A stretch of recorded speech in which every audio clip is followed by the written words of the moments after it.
The production of this program is made possible thanks to the support of the following and viewers like you. Groucho Marx once quipped, "Why should I care about future generations? What have they ever done for me?" Well, according to Rick Antonson, you have a responsibility to your children's great-grandchildren. In fact, Antonson says, you need to wrench yourself away from your phone and become a cathedral thinker about the big issues of our times. The concept crosses many cultures. Chief Oren Lyons of the Onondaga Nation, a member of the Iroquois Confederacy, says, looking ahead is one of the first mandates given to us as chiefs, to make sure every decision that we make relates to the welfare and well-being of the seventh generation to come. Now, Antonson rhetorically asks, is cathedral thinking a relic of the past, or does it still apply? Of course, he answers, yes, more now than ever. We need to apply it to social policy issues, racial injustice, technological risks such as AI, public health, and space, to name but a few. I invited Rick Antonson to join me for a conversation that matters about why we should care about future generations. It's a big concept, isn't it, Rick? It's one of the biggest concepts in the world.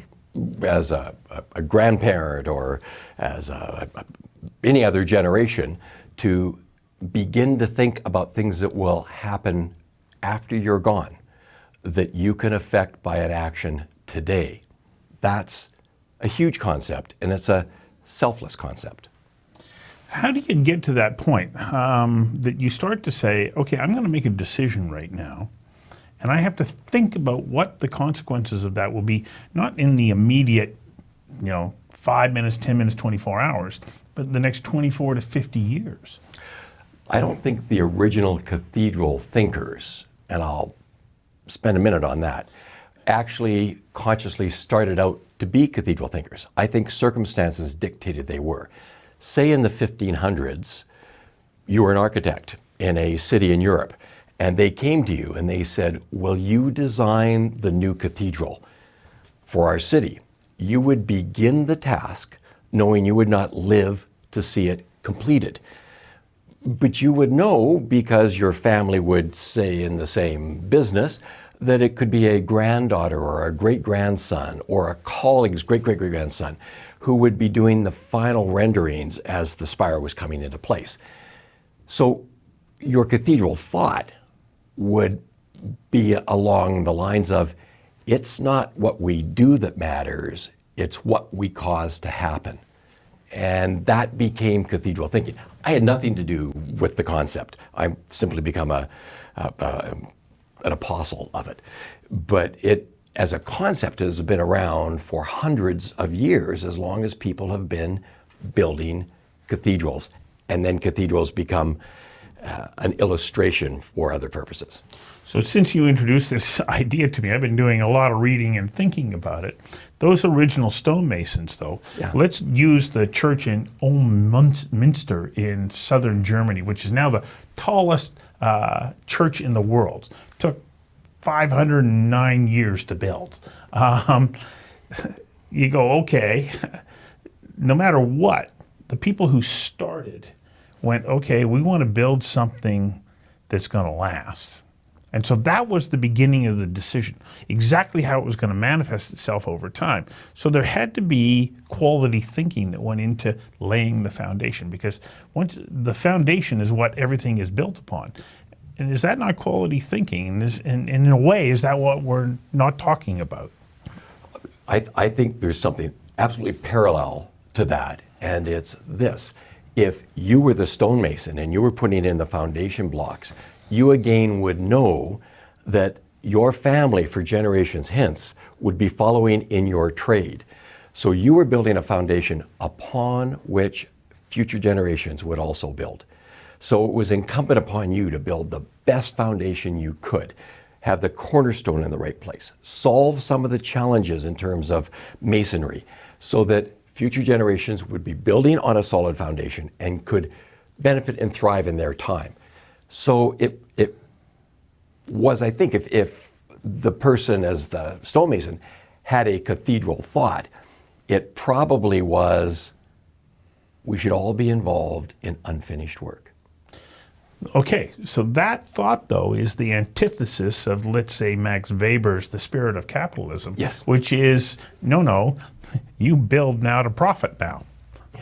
Yeah. And people want the cash register ring Right. now, but cathedral thinking, the notion we're talking about, it has been applied to people by people who are doing today things that will last, and yet the benefits are also near term. So I heard a podcast recently where the two people in the conversation were talking about the city of Dublin and the sewer system and how it gets replaced periodically and how long it's lasted, but how long it's slated to last with rejuvenation. And they called the people who designed that system cathedral thinkers. I've come across cathedral thinking applied by Scotland to land conservation for generations, hence protect the land today, enjoy it immediately, but by setting it aside, it's going to be there in 50, 60, 150 years.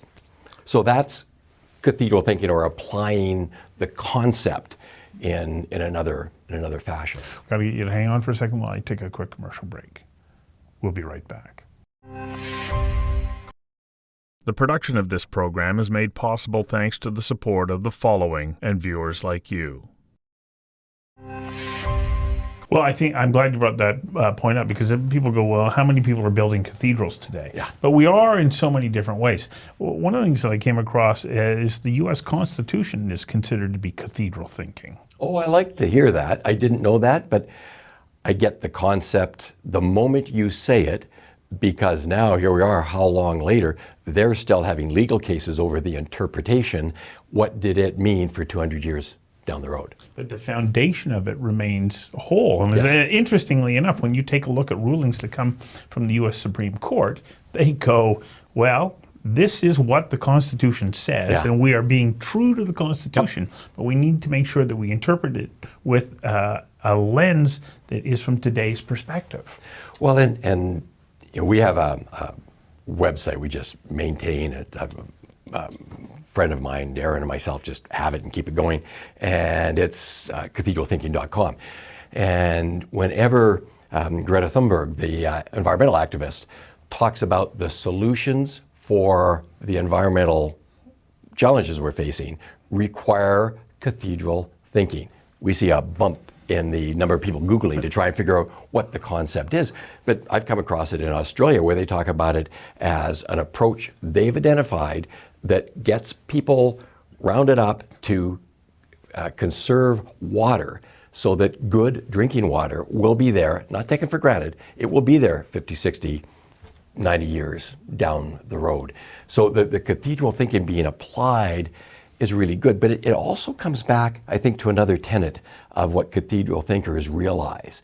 And that's, aside from the immediacy of a financial return or an activity return, it's the realizing about change. And I would say it this way: what was isn't, what is won't be. And if in acknowledging that you want to keep some things, clean water, land for future generations to enjoy, a sewer system in a major city, you need to think of the immediate, but also do things that keep the living generation tethered to the future. So there are going to be some people who are watching you and say, okay, that's great, Rick. If I'm going to be taking on these monumental challenges of our time and of the world, how does this apply to me and the organization that I'm with? How does cathedral thinking help us plan better, execute better, have better results? I had a chance recently to talk in Seattle to a group of about 500 people, and I identified an individual, and I asked how many people in the room knew who this man was. And no hands went up. None. He was the individual that in the 1950s came up with the idea for what became the Seattle World's Fair. And people talk about how Seattle changed the world, beginning with that, but then Amazon and all sorts of things, Microsoft. But that was a pivotal point. He was a cathedral thinker. So I asked about those in the room later in my presentation. Have you picked a date that's a ways down the road that you can do something today that is helping to make Seattle, as an example, better for future generations, some of whom aren't even born yet, and posed that that date for Seattle should be 2062. That's only 39 years away. That's the 100th anniversary of their World's Fair. And if you have goals for 2062, you better have goals for 2052 that show you on the way. 42, 32. You better have something you're going to do tomorrow in your daytimer that is leading down the road. So you've got something immediate, it's down the road. Now, I come out of the tourism industry in Vancouver. I can tell you, in all the years I was in tourism in Vancouver, for most of my colleagues, their long-range plan was their daytimer. It is difficult to get people to think of a bigger vision.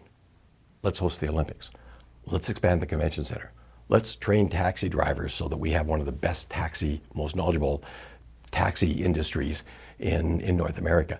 Those are things that people struggle with, but eventually they see it as yet another example, and it's a personal one. So I had an opportunity to a group recently to say this preoccupation with today is sort of the carpe diem, and a more appropriate thing, say for a province like British Columbia, should be carpe mañana. Seize tomorrow today, but seize tomorrow. Don't be overly preoccupied with right now. Go back, put a date that's 20, 30 years down the road in your corporate business plan, in your personal career plan, on your resume. Show that you acknowledge and realize you want to be part of something that leaves a legacy. So by doing so, do we then draw together the resources to make that happen? And partly I'm thinking about John F. Kennedy's "We choose to go to the moon" speech at Rice University. Yes. We choose to go to the moon not because it's easy, yes, but because it's difficult. And yes, in doing so, it draws together the resources that are needed to make a change. And is this really what we're saying? We can tackle these big challenges, but we have to have a long-term view. You know, when we were in the early days of the Olympic bid and getting tons of pushback, media pushback, citizen pushback, provincial government, federal government, city government, and often we would meet with elected officials. And when we were talking about the Olympics, this is the mid-90s, we're talking about something that's, 15 years away, what we would say was, think beyond your mandate, act beyond your tenure. I want to say that again. Think beyond your mandate, act beyond your tenure. Most elected officials, their long-term horizon was the next election. And that's not good enough. It's not good enough for any elected official. It's not good enough for a bureaucrat. It's not good enough for any civic leader, and it's not good for us as citizens. We need to say we're happy to put a point on the horizon and say we've ambition. We're going to do something. And if it's big, that's great.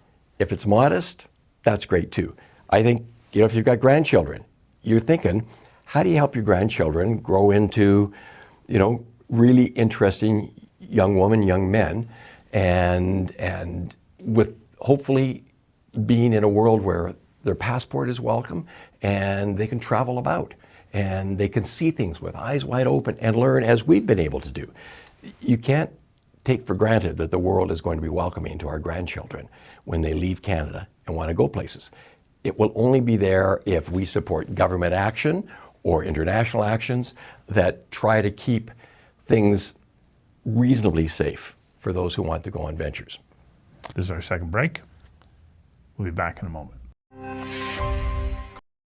The production of this program is made possible thanks to the support of the following and viewers like you.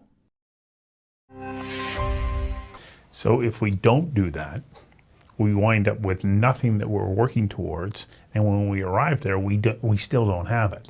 And we got trapped in the tyranny of now. Yeah, that's a dangerous trap, isn't it? That's a good term. And this might be overquoted, so forgive me, but there's a great line from Alice in Wonderland that says, if you don't know where you're going, any road will get you there. You're still going to get there. You know, if there's good health and stuff, you know, there'll be a day when you and I are talking and one of us has turned 90 or 95, and you know, lots of other people who are listening to this, they can see themselves growing old. Those things happen. People age, societies move along. I would ask, is there a vision? I think I know the answer to this, actually. So it's not really a rhetorical question. Is there a vision for Canada in 2067?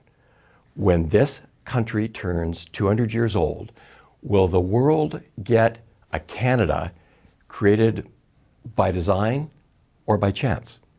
And the world deserves a Canada in 2067 that we now feel we're working toward. And I don't think anyone's articulated that vision. No, I don't think they have either. Has anyone articulated a vision, a cathedral thinking approach for the Metro Vancouver area that says, here's what we want to be when Canada turns 200 years old? What about the province of British Columbia? Is it there? Forgive me, I've been living abroad and maybe not paying enough attention to local politics. I could be wrong, but I don't think there's a dot on 2067 that has the Vancouver Ports long-range plan, the tourism agency's long-range plan, the airport's long-range plan, the provinces all saying that's where we want to be. Because as I mentioned before, if you know where you want to be in 2067, it by default begins to show some of the measurables you need for 57, 47, 27. Okay, so taking your example though, you're using different transportation and tourism related components of a wheel that needs to also include public health, housing, safety, the environment, all of these things.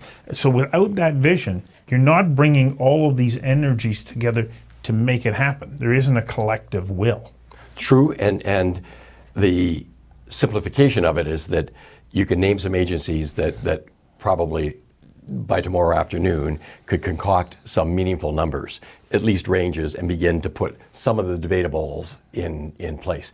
But this is about where do we want our Indigenous peoples to have thrived and what for them to have accomplished by that time, and not to speak for Indigenous peoples, but the same could be said of other areas of society, whether it's, you know, by what year do we expect every board of directors of any agency or company that operates in British Columbia to be 50% of either sex?